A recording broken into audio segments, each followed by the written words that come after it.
So, I've graduated. I come out, or sorry, I didn't graduate Trinity, but I left after a year. There was nothing much. And, I attended schools again. I attended UBC. I got my bachelor's. And then, you know,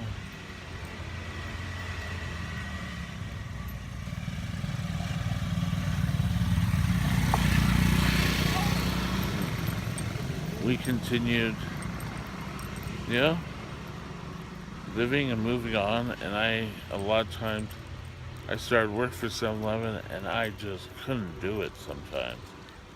I got sick, and, I tried to control my blood sugar. And again, while everyone was saying, oh, well, you shouldn't eat the store. Well, there were times when I was low, so I would go in and try to um, compensate for me feeling low and shaky by drinking pop or grabbing a chocolate bar. And, you know, that this would end me up into the hospital. It was like within a year or every year and a half, I'd be in there for whatever reason. I went out with a couple of friends from 7-Eleven and ended up at Royal Columbia, not Royal Columbia, BGH Emergency, and shipped over to Burnaby because I was throwing up and couldn't keep a thing down. I looked as pale as a ghost, and everyone thought it was the flu. Well, it wasn't the flu. And I finished there. I went to Lens Crafters, and the same sort of thing. Then came the big question, or it may have come earlier, but oh, I think it's stress. Oh, you're under so much stress. And I kept saying no, I don't think it was stress. I really didn't have stress. I would show up for work, I would do my job, I would come home, and that was at night. It really wasn't that stressful. Oh, but I had stress. And then the doctor was saying, oh, well, you have to reach your goals. And, you can only do things during the day towards your goals. So at this point, I wasn't allowed to lounge, watch TV anytime during the weekend. I always had to be out doing something towards my goals. And I can remember I just started, I've always done this, I started to think about designing a hospital. I knew it was never going to go anywhere, but I had it laid out on paper. I just used a pencil and ruler, and I would have different floors. I would have, and I think I ended up with 5 floors, and it was spread out. It was huge. Well, my mom said, "Oh no, the doctor says you have to work something on what you want to be." Sure, Mom, I'll get right on that. But every minute of every day, you had to work on what you believed. It didn't work too well. But I finally got things straightened out. And then after UBC, I went to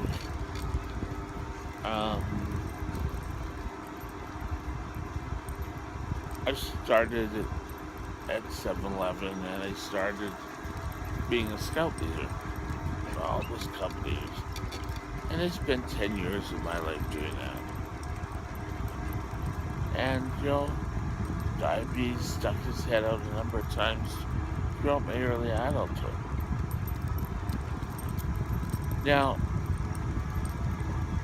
my stepfather was starting to get sick.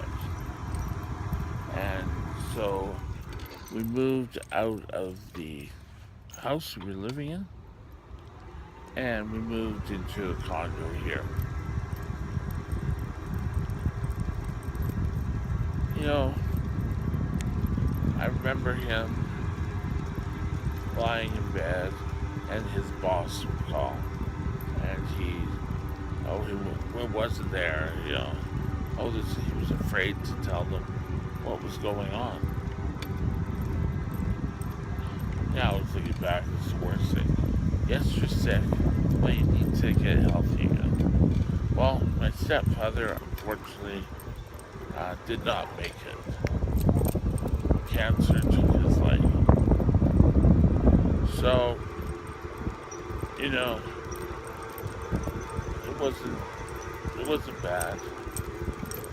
We made it through. Yeah, it was my mother and I, and his daughter, as his executor, turned off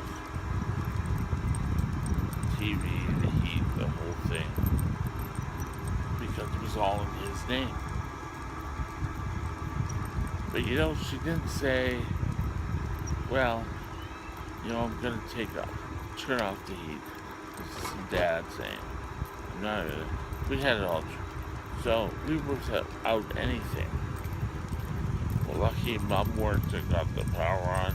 I got the TV back, and things continued along those lines. But it was just a big shock. So, there was a big argument over the trailer they had at the trailer park. Well, my mom and I went out and got what was hers out of the trailer. And then they sent a lawyer's letter about, they wanted all that stuff back. Because my mom took a TV, which she had pretty well bought, but no, it was now all theirs. Well, they took the trailer. And, after a while, my mom kept the spot, and she wanted the spot, so she bought a trailer. And she pretty well stayed out in Chilliwack most of the time. She would come in the odd time to the apartment. Then that started to close, and she moved the trailer up to Swan Lake. Well, the apartment was not mine, but I was alone in the apartment. And we talked on the phone, we still talk on the phone today. And,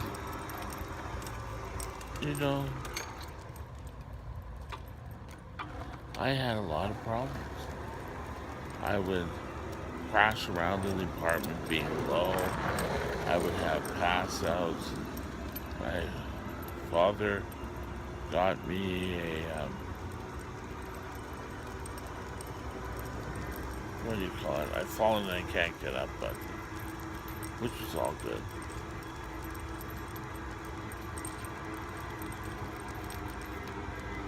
And I kept having problems. Now, the beginning of January 2014, I caught the flu. Or no, I guess it was November, December, and I was sick over the Christmas holidays. And I was very sick. I started vomiting all over the place. My mouth was extremely high. I'd gotten a new pump, and that was helping a bit, but it wasn't. And I had a nurse online, not online, but through telephone, who was helping me. And then one day we were talking, and she said, because you're throwing up and stuff, you need to go to the hospital. Well, the doctor who was at the hospital, was my doctor partner. And she admitted me, well, they had already talked, so, and was, they started treatment, and I came out of DKA pretty quick. I didn't drink or eat for a week, and, I was having troubles, I was having lows, highs, all over the place. And I remember, because I got to read the doctor's notes a little bit later, hello? Good. Okay. So, I don't know, maybe 2003, probably 2014. Um, I was admitted to Royal Columbian Hospital with what they thought was a foot infection. And we went through an awful lot of time with this foot infection. And, my foot was red, it was hot. The traditional signs. Well, it was decided I didn't have a bone infection after the doctors did a biopsy. Well, this is great, this was wonderful. But the next thing I know is they come in and say, "You've got Charcot's foot." Well, what the hell was that? Never heard that.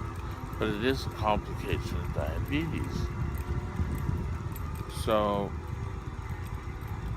I was treated for that. I wore a boot for the longest time. And, I got treatments and everything.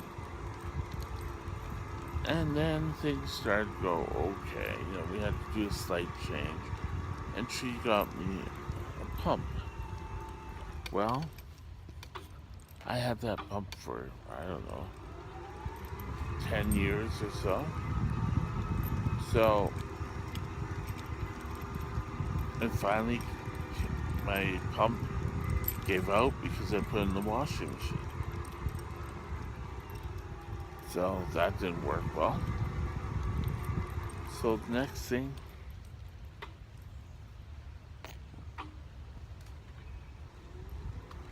I had to do was get a new pump. I was trying to get shots, it just didn't work.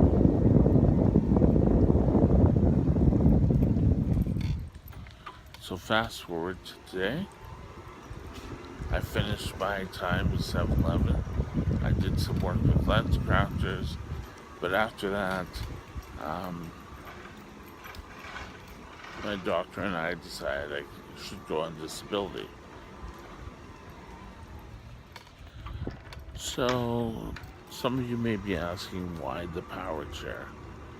Well, part of my problems is diabetic neuropathy, and my legs can give out. I can get pain, severe pain, so I can't walk on them. So this was the easiest thing. When I'm at home, I use my cane and I walk around the apartment. So that's my life as at this point. And I hope you learn a bit more about your presenter. So have a great night. Bye now.